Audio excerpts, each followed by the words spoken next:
No começo, a escuridão. Depois, uma explosão deu origem a sistemas em constante expansão de tempo, espaço e matéria. A cada dia, novas descobertas desvendam os enigmáticos e admiráveis segredos de um lugar que chamamos o Universo. Eles aparecem do nada e ameaçam nossa existência. De pedras que atingem casas a rochas do tamanho do Monte Everest, desencadeando uma destruição em massa. Ninguém está salvo de sua fúria. E alguns desses intrusos não são extraterrestres. São lixo cósmico criado pelo homem. Abrigue-se enquanto investigamos meteoritos e ruínas espaciais, objetos mortais que caem do espaço.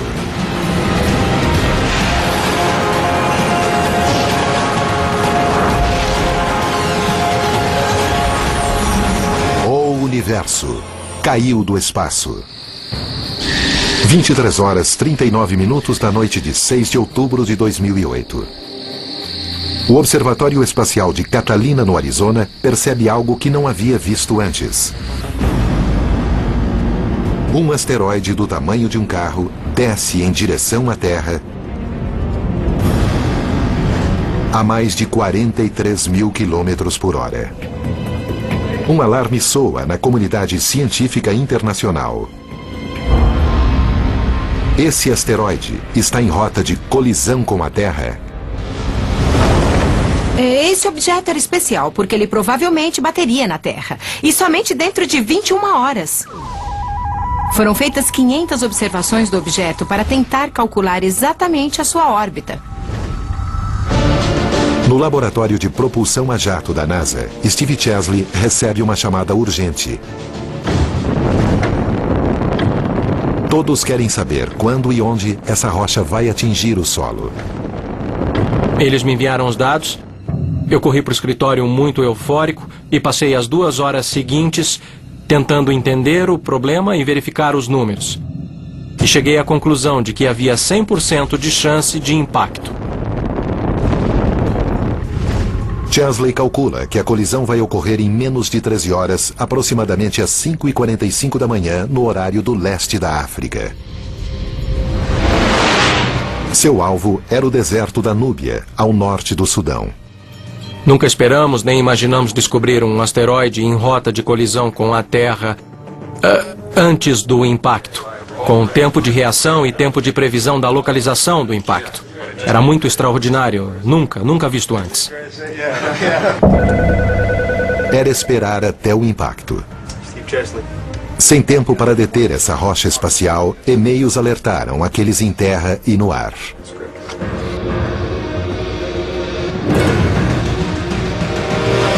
Às 5h45 da manhã. O momento chegou. Um piloto comercial voa sobre o Sudão. Ele testemunha uma bola de fogo atingindo a atmosfera da Terra com a energia de aproximadamente 1000 toneladas de explosivos. Quando ela entrou na atmosfera, começou a queimar e a brilhar. De certa forma, a pressão no corpo foi tão fantástica com a pressão atmosférica que ele explodiu. Essa explosão pareceu uma explosão sônica.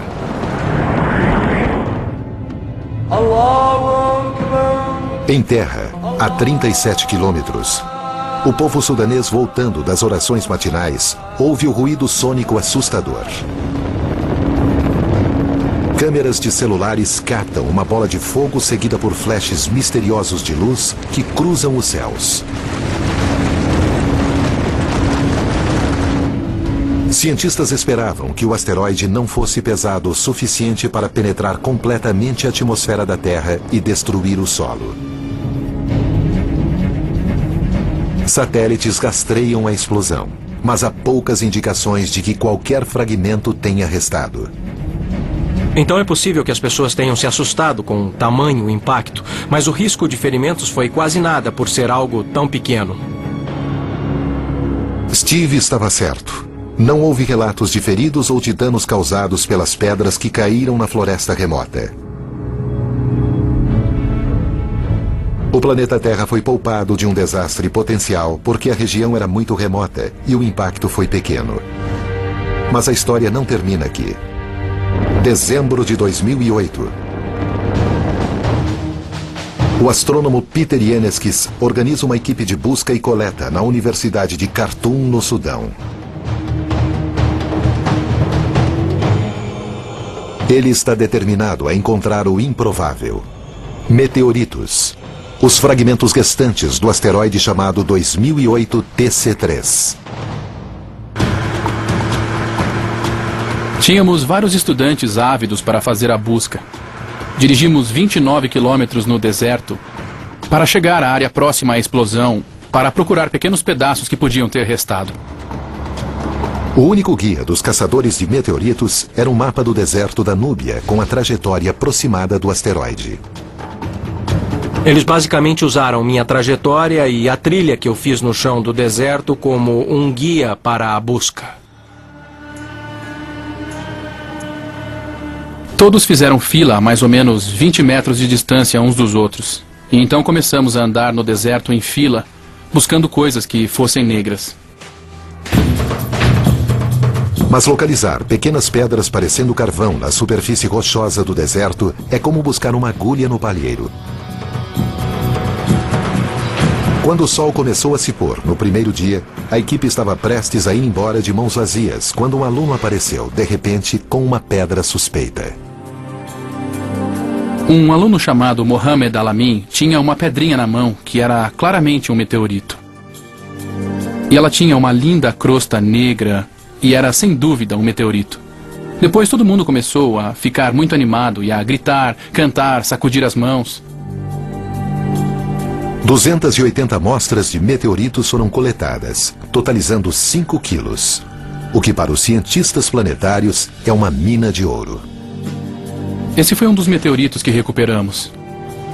E não tinha muito maiores do que isso. Achamos que muitos deles saíram da explosão e acabaram caindo muito rapidamente. E isso resultou na quebra dos meteoritos quando eles ainda estavam no ar. 2008 TC3 é o primeiro asteroide observado no espaço que depois foi encontrado em Terra. Cientistas chamam isso de primeira missão de coleta de amostras de asteroide. É a primeira vez que detectamos algo no espaço. Descobrimos que ele ia atingir a Terra, onde ia atingir, e realmente vimos ele atingir a Terra. Até recolhemos pedaços dele. Isso é impressionante. Toda essa experiência foi fantástica para nós. Foi um teste excelente para nos prepararmos para a possibilidade de ter que lidar com um impacto maior no futuro.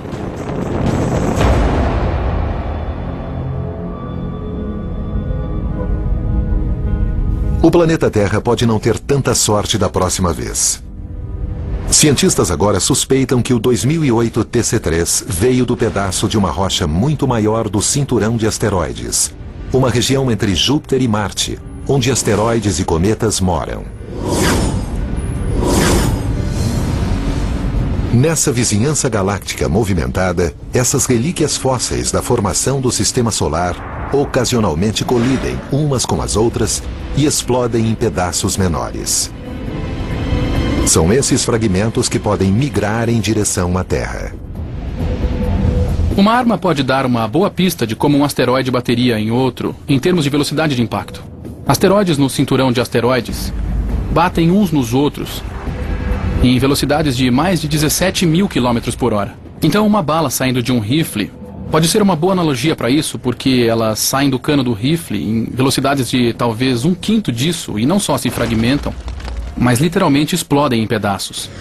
Vamos diminuir o alcance e posicionar nossos pequenos asteroides artificiais em uma distância segura para atirar. Já que verdadeiros asteroides são difíceis de aparecer, vamos usar uns substitutos hoje.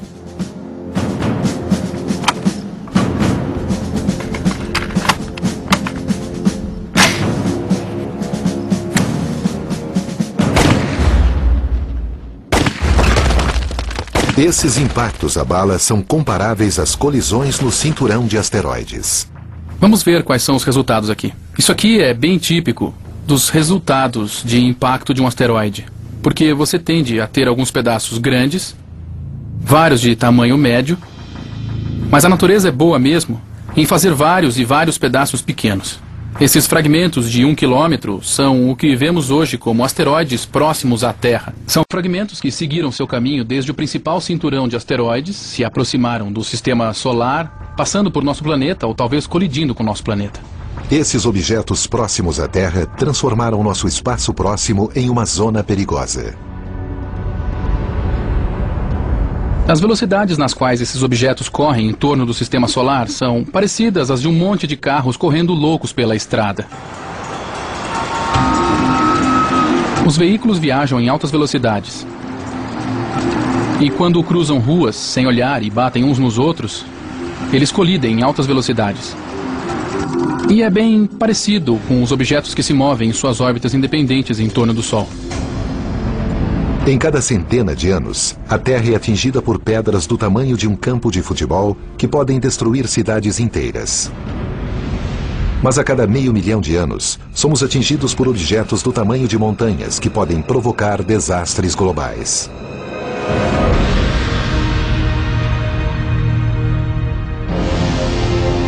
A atmosfera da Terra, uma camada de gases que rodeia nosso planeta, incinera a maior parte dos materiais. Mas ocasionalmente, alguns objetos maiores e mais pesados passam direto. Assim que entram na atmosfera da Terra, eles são desacelerados pela atmosfera e acabam perdendo totalmente a velocidade com a qual entraram.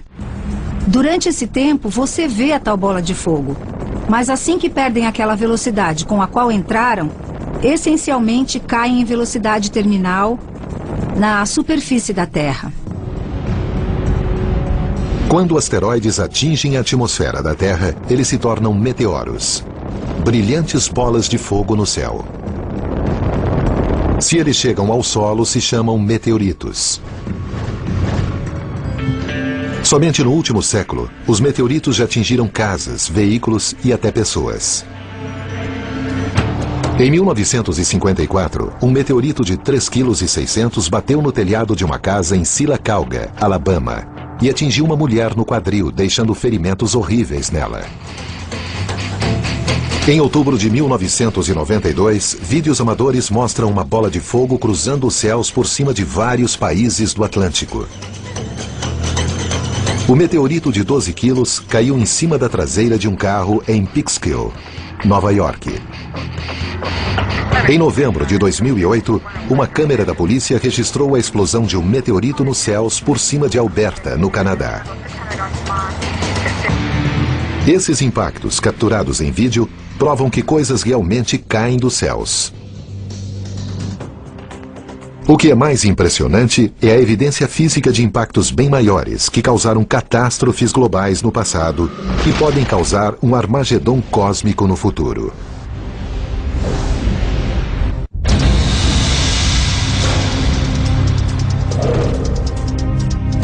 A Terra nem sempre foi local ideal para seres humanos.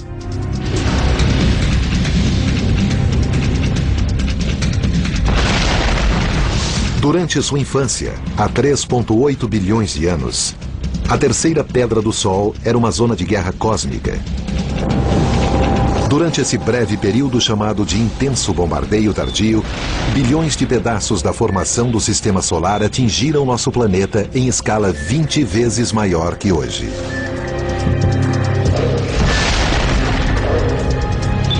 O que aconteceu foi que Júpiter e Saturno, dois gigantes do nosso sistema solar, entraram no que é chamado de ressonância gravitacional um com o outro. Então Júpiter completou 2 órbitas em torno do Sol, a cada órbita completada por Saturno. E quando isso acontece, reorganiza todo o sistema solar. Isso reposicionou Urano, Netuno, Júpiter e Saturno e moveu os planetas gigantes mais longe. Quando isso aconteceu, trouxe uma torrente de cometas e asteroides para dentro do nosso sistema solar. Ao mesmo tempo, esses corpos rochosos ajudaram a moldar nosso planeta bebê na forma que ele tem hoje. Aqui estão as cicatrizes da batalha. Apenas 170 crateras de impactos ainda são visíveis na Terra. Clima, água e placas tectônicas erodiram a maior parte dos vestígios da antiga violência cósmica.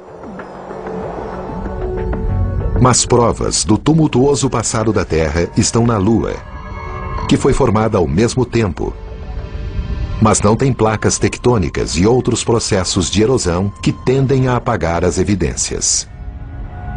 A Terra mesmo foi bombardeada tanto quanto a Lua aqui perto. Se você olha para a Lua, olha para o céu e vê a superfície cheia de crateras, imagine a Terra com crateras pelo menos iguais, por sermos um alvo maior no espaço.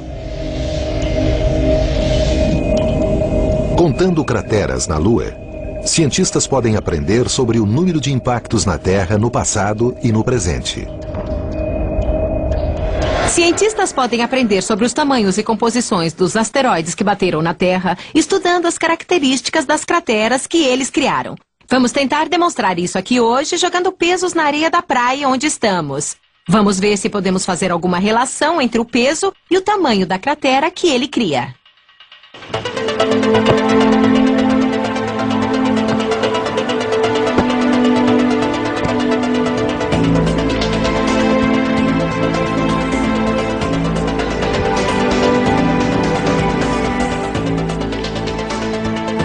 Baseado em minhas medidas, eu calculo que essa praia foi impactada por 3 rochas de 25 centímetros de diâmetro, 5 rochas de 15 centímetros de diâmetro e 11 de 5 centímetros de diâmetro.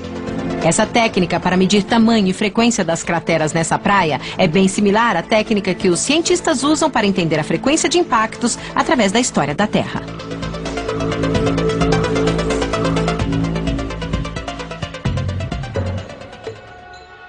Hoje, crateras de impacto mais bem preservadas estão em regiões desérticas secas pelo mundo. A cratera de Meteoro, localizada perto de Winslow, Arizona, é uma das lembranças da destruição causada por objetos do espaço. E os cientistas têm um conhecimento superficial das repercussões desses eventos ferozes. Ok, luzes. Vamos afastar uma com 250 mil. O geólogo planetário Pete Schultz formulou um novo experimento para simular como são crateras de impacto por baixo da superfície. 33,52. No centro de testes com armas verticais de Ames, na NASA, Schultz usa uma arma de gás de calibre 30 que atira projéteis em vários alvos dentro de uma câmara de vácuo. Hoje vamos tentar olhar dentro de uma cratera quando ela se forma. E para isso, vamos usar um bloco de acrílico. É transparente. Então vamos poder ver a cratera enquanto ela cresce, mas por dentro, ao invés de por fora. Essa pequena conta simula um asteroide que vai bater na superfície da Terra. Então vamos entrar. Estamos na câmara de impacto. É aqui que tudo acontece. A conta projétil vai chegar a aproximadamente 6,5 km por segundo e vai atingir esse bloco transparente. Vamos olhar tudo o que acontece por baixo do chão quando um asteroide atinge a superfície da Terra.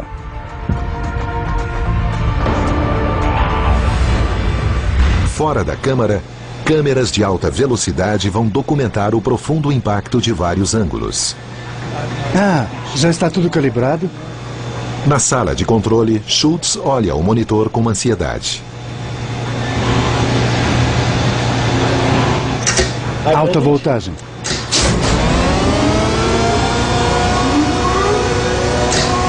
Luzes de aviso. A arma vertical dispara o projétil de vidro no bloco de acrílico. Que beleza! Nossa! Isso ficou lindo de morrer. O experimento foi um sucesso esmagador. Puxa! Aqui temos um impacto, mas agora vemos esse vapor. Isso é gás quente. Ele está numa temperatura próxima da superfície do Sol. Depois ela some, resfria e aí começa a formar a cratera com o que sai. Agora vemos a cratera realmente começando a se formar por dentro. Isso é incrível. Eu vou ver o que fizemos. Nossa, acabamos com ele.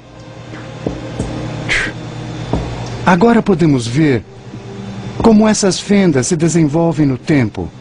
Então, se fosse um grande impacto, essas fendas poderiam aumentar e toda a cratera poderia depois desabar para dentro e sumir. Experimentos de impacto no centro de testes mostraram a destruição em larga escala causada pelos asteroides que caem do espaço. Quando vemos um impacto, não são só fendas e rachaduras. Também vemos o vapor se expandindo. Isso afeta a vida e afeta a sobrevivência. Se esse impacto ocorresse na Terra e fosse em maior escala, simplesmente filtraria a atmosfera. Espalharia pedaços. E quando atingissem a Terra de novo, causariam mais devastação. Cientistas descobriram que impactos do espaço afetaram a evolução da vida na Terra. Sabemos que, na verdade, o fluxo de meteoritos batendo na Terra foi bem maior no passado do que é hoje.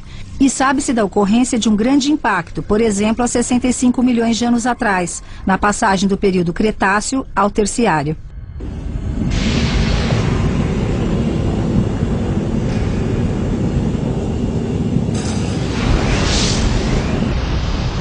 Há 65 milhões de anos, um asteroide do tamanho do Monte Everest atingiu a península de Yucatán, no México, com a energia de uma bomba de 100 milhões de megatons.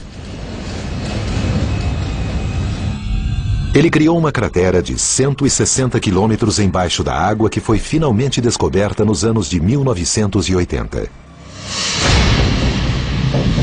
Cientistas determinaram que o impacto do asteroide iniciou eventos atmosféricos que podem ter levado à extinção em massa de 75% de todas as espécies pré-históricas, incluindo os dinossauros.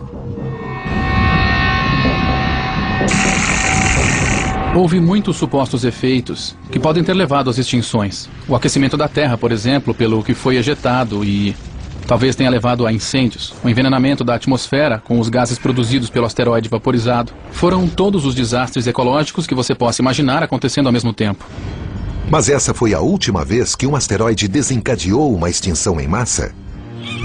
Uma nova teoria controversa sugere que uma rocha espacial foi responsável pelo desaparecimento dos mega-mamíferos da América do Norte da Era do Gelo.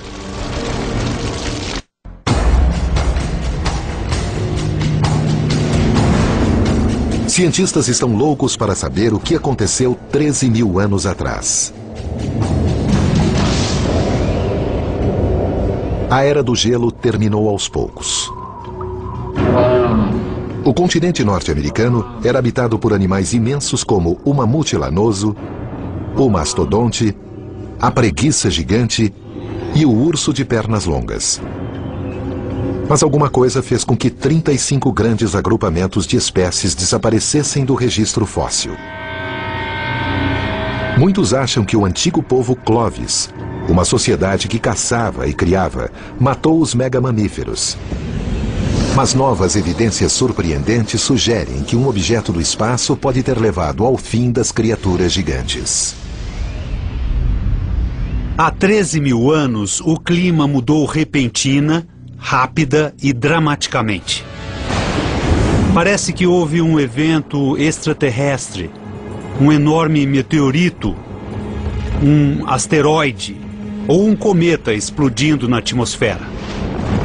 E de repente, o planeta foi jogado de volta em uma pequena era do gelo.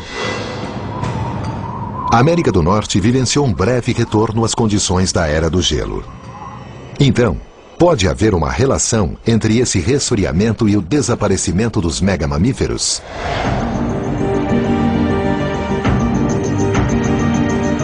O arqueólogo Ken Tankersley diz ter conseguido evidências de um possível impacto cósmico na caverna Sheridan, localizada em Cary, Ohio. Eu não acredito. Olha só o que temos aqui. Esse é um dos apenas 12 locais conhecidos que foram datados precisamente do período da extinção final do Pleistoceno, que foi o fim da última Era do Gelo. Nessa profunda caverna, Tankersley e sua equipe descobriram os restos queimados de mais de 60 espécies de plantas e animais daquele período, inclusive armas de caça da cultura Clovis.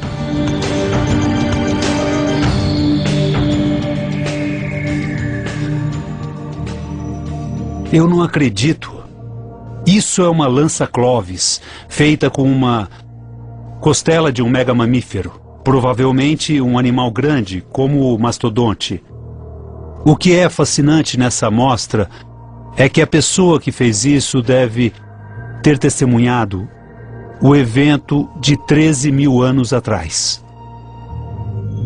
Tankersley diz que a maioria dos ossos que ele descobriu passou por fogo intenso que não poderia ter sido causado por um mero incêndio na floresta. Ele diz que deve ter sido de uma explosão colossal, do tipo da gerada por um impacto na Terra.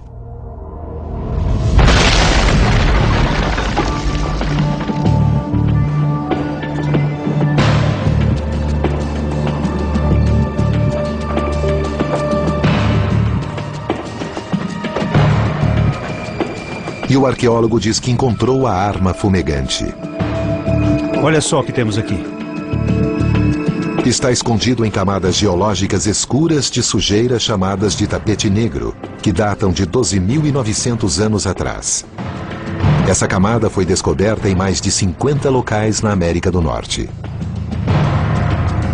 Vamos ver nessa área negra se podemos raspar por cima, revelando mais áreas negras. Ah, boa! Estamos literalmente nesse local, olhando para o contato com o fim da última era do gelo. E essa camada oxidada por cima dela foi onde os megamamíferos se extinguiram. Nessa camada sedimentar, alguns cientistas dizem ter encontrado peças-chave de evidências que apontam para o impacto cósmico. Elas incluem esférulas de carbono criadas por fogo intenso, diamantes formados em extremas temperaturas e pressões, Lonsdaleite, diamantes raros em forma hexagonal que só são encontrados em meteoritos, e micrometeoritos, peças minúsculas de ferro e níquel que vêm do espaço. Se pegarmos um ímã e passarmos nessa camada oxidada, suspeito que vamos pegar alguns micrometeoritos. Você pode ver como os sedimentos aderem, e assim como o ímã pega ferro dessa camada, ele também adere a esse meteorito. Isso sugere que, por termos uma alta concentração de micrometeoritos nessa camada e uma completa ausência acima ou abaixo, no evento que aconteceu cerca de 13 mil anos atrás, algo dramático ocorreu aqui.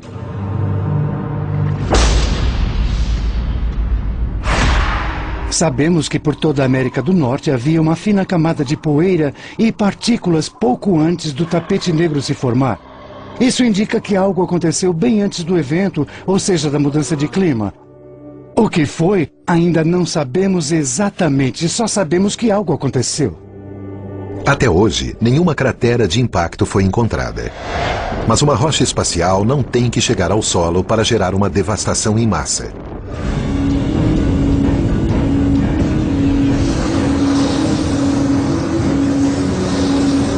Em 1908, um corpo rochoso chegou a 9,5 km da atmosfera acima de Tunguska, na selva da Sibéria. Isso liberou uma energia de uns 5 megatons de explosivos. É só você imaginar como é fazer um mergulho de um trampolim extremamente alto e bater de barriga na água. Um asteroide rochoso pequeno e fraco tem uma sensação parecida quando desacelera rapidamente e freia na atmosfera inferior densa. Imediatamente depois do impacto aéreo em Tunguska, uma onda de choque intensa e uma explosão de ar quente seguiram até o solo e se espalharam. Elas engoliram quase 1.600 quilômetros quadrados de floresta. Alguns cientistas propõem que um cenário parecido pode ter contribuído para a extinção dos megamamíferos norte-americanos.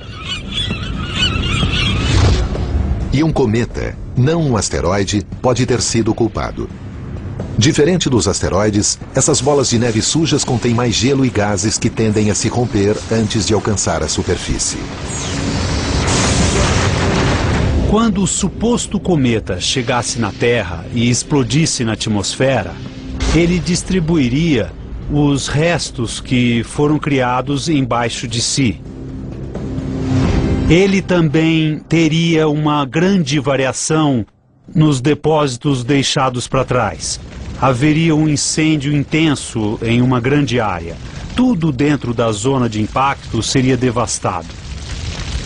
Ao mesmo tempo, no entanto, não teria um impacto imediato para o resto do planeta. Teria só na área de impacto realmente. A chamada teoria do cometa Clovis sugere que profundas mudanças climáticas levaram à extinção eventual dos mamutes na América do Norte. No entanto, contrário à crença popular, um pequeno número sobreviveu nas várias regiões do mundo até por volta de 2000 a.C. Uma evidência arqueológica indica que a cultura Clovis não se extinguiu com esse suposto impacto. Eles se adaptaram ao ambiente em mutação. Quando os grandes animais que o povo Clovis caçava desapareceram da paisagem, as pessoas tiveram que mudar a maneira como caçavam e criavam. Podemos nunca saber com certeza se um cometa próximo da Terra causou o evento Clovis. Mas o homem moderno aprenderia a sobreviver depois de um impacto com a Terra? Podemos um dia ser colocados à prova? Nesse momento, cientistas investigam a paisagem em busca dessas mensagens dos céus. Essas rochas espaciais têm pistas dos impactos do passado e, como cientistas agora descobrem, pistas do que virá no futuro.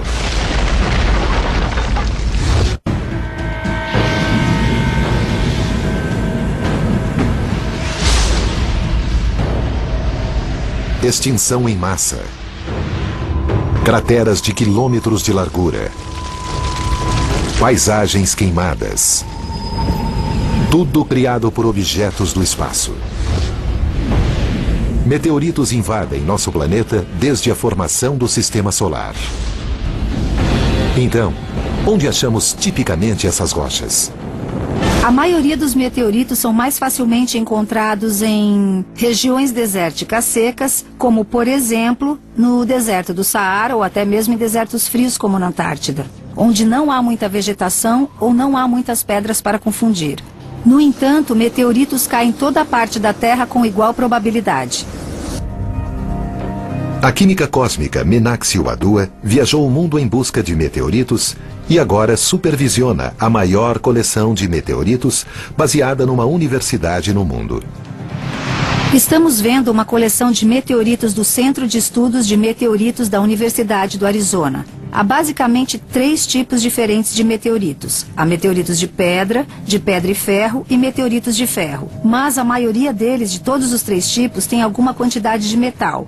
Então você pode distinguir rochas terrestres dos meteoritos pela concentração de metal dos meteoritos. A outra maneira de realmente distinguir um meteorito de uma rocha terrestre é você ver uma crosta de fusão nos meteoritos que é formada nesses objetos quando eles caem na atmosfera da Terra. A maioria dos meteoritos coletados vem do cinturão de asteroides entre Júpiter e Marte.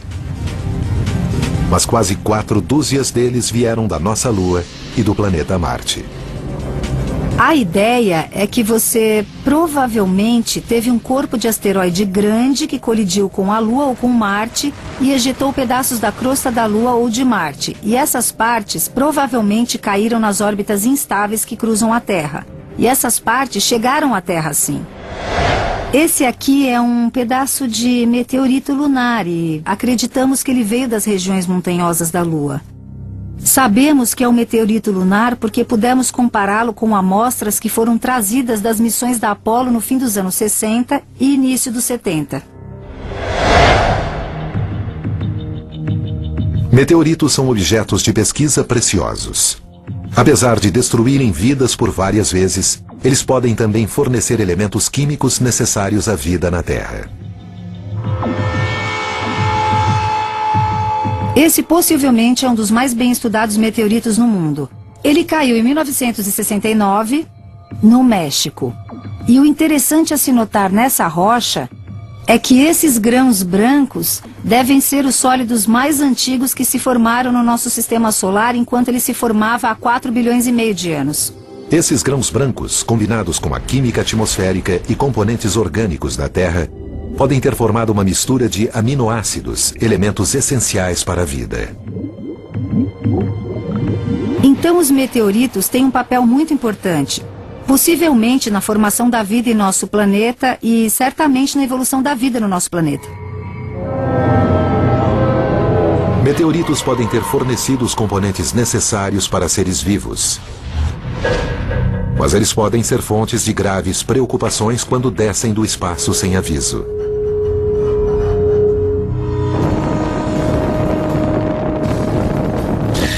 Em 19 de setembro de 2007, um meteorito incandescente caiu do céu e bateu em solo macio perto da cidade peruana de Carancas, na fronteira com a Bolívia.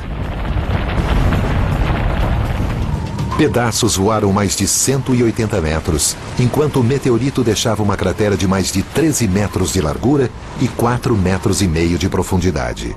Um homem andava de bicicleta e foi atingido. Outra pessoa, olhando em outra direção, rapidamente se virou e viu essa coisa bater e levantar uma grande nuvem de poeira. Conversando com os habitantes das aldeias, eles não faziam ideia do que era. Acharam que talvez fosse alguma ação militar, já que estão muito próximos da fronteira com a Bolívia. Cientistas asseguraram aos locais que um meteorito e não um míssil causou a cratera de impacto. Mas imediatamente depois do evento, muitos aldeões reclamaram de dores de cabeça e vômitos.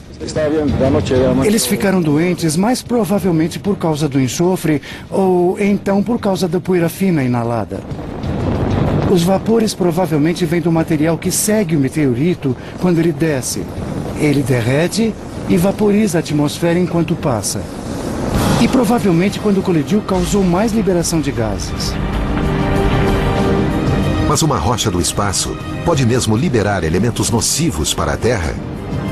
Filmes de ficção científica e teóricos da conspiração propõem que meteoritos podem trazer bactérias ou vírus letais para o nosso planeta. Mas o que é fato e o que é ficção? A probabilidade disso acontecer é muito pequena. Se aquela rocha chegasse à Terra e a forma de vida microbial sobrevivesse de algum jeito, ela consideraria a nossa atmosfera muito tóxica. Qualquer micróbio que evolua para anaeróbico em um ambiente sem oxigênio não consegue sobreviver com oxigênio. A possibilidade de que o meteorito peruano tenha causado uma guerra biológica é remota. Mas se esse pequeno meteorito rochoso colidisse com uma aldeia próxima, o resultado teria sido diferente. Seria como se alguém plantasse uma bomba ao lado da estrada. Teria esse efeito. Ela abriria um buraco tão grande que engoliria vários carros. O impacto do meteorito peruano mais uma vez ilustra a imprevisibilidade das coisas que caem dos céus. E rochas espaciais não são os únicos objetos que podem causar danos físicos. Mais de 200 objetos pesados atingem nosso planeta a cada ano. E eles não são extraterrestres. São feitos pelo homem. Informe o tempo. 2 minutos para a posição. Ok, entendido. 1º de fevereiro de 2003. Missão concluída. A nave espacial Columbia estava prestes a concluir sua missão no espaço quando aconteceu um desastre. O veículo se desintegrou durante a volta para a atmosfera da Terra. Os restos caíram sobre o Texas, a Louisiana e Arkansas. Todos os 7 membros da equipe morreram. Por causa do calor da entrada, ela se aqueceu demais quando entrou na atmosfera. Alguns componentes críticos falharam e causaram um fracasso total de toda a nave, que espalhou restos em uma grande área.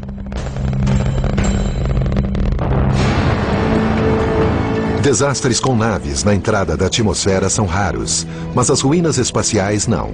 Desde o início da era espacial, foguetes carregam milhares de satélites para órbitas em torno de nosso planeta. Como resultado, sujamos o espaço com pedaços gastos de foguetes, satélites mortos, tanques de combustível e também porcas, parafusos e fragmentos de colisões e explosões com outros pedaços. Esses restos abandonados no espaço flutuam em torno de nosso planeta como uma lixeira cósmica, e alguns um dia caem na Terra. A questão é quando E onde? Coisas que entram na atmosfera são um risco. O verdadeiro risco é de que algo que passe pela atmosfera atinja uma pessoa no chão. 54 toneladas de lixo espacial já caíram no solo da Terra. Em 1979, a Skylab, a primeira estação espacial, atirou restos pelo Oceano Índico e partes da Austrália.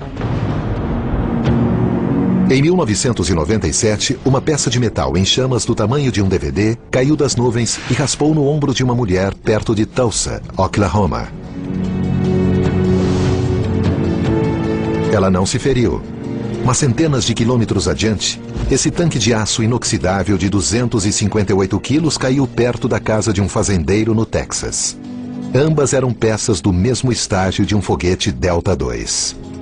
É um pedaço de um estágio de lançamento que esteve em órbita por uns 9 meses e voltou pela parte norte dos Estados Unidos e do Canadá, desceu e deixou vários fragmentos por aí. Essa foi a maior peça.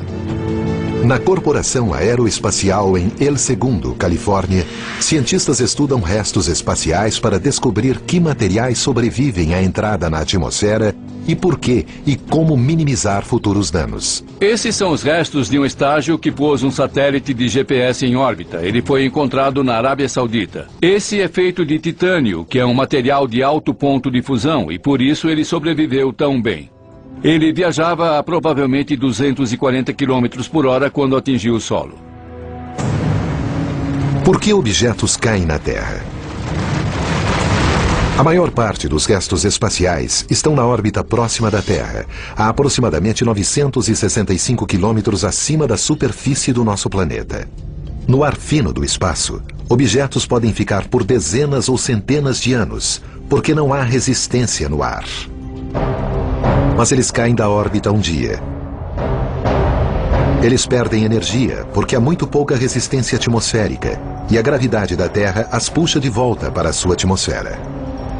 Satélites caem às vezes rápido e às vezes em períodos demorados simplesmente porque começam a tocar um pouco da atmosfera, o suficiente para se ter uma força crescente em um longo período de tempo. E essa pequena força, agindo por muito tempo, vai puxá-los para fora de órbita e uma hora eles vão voltar. A maioria dos restos queima durante a volta à atmosfera e vira vapor. No entanto, alguns pedaços são feitos de componentes mais fortes, como o aço inoxidável e o titânio, que podem sobreviver a calores muito fortes. Uma vez abaixo das regiões densas da atmosfera, eles literalmente têm queda livre para o solo. Ele bate em pouca velocidade, digamos 164 km por hora, em torno disso. E esse é o problema. Você desacelera uma coisa de uma velocidade orbital para essencialmente nada em um período de tempo relativamente curto. Iniciar motor principal.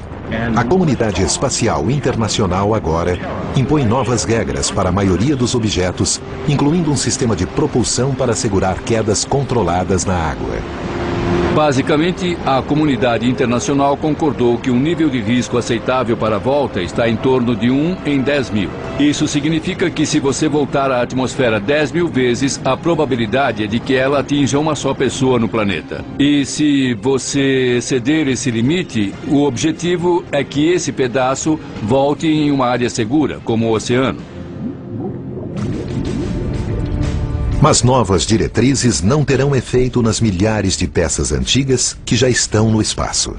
Infelizmente, ainda temos vários objetos no espaço que não foram planejados depois dessa exigência e eles ainda estão descendo aos poucos. Então, vamos levar um tempo até que algumas dessas regras tenham efeito. Não é mais uma fantasia de ficção científica. Coisas extraterrestres e também feitas pelo homem continuam a cair na Terra. Constantemente precisamos buscar objetos nos céus que podem dizimar um bairro ou até pior, acabar com a humanidade.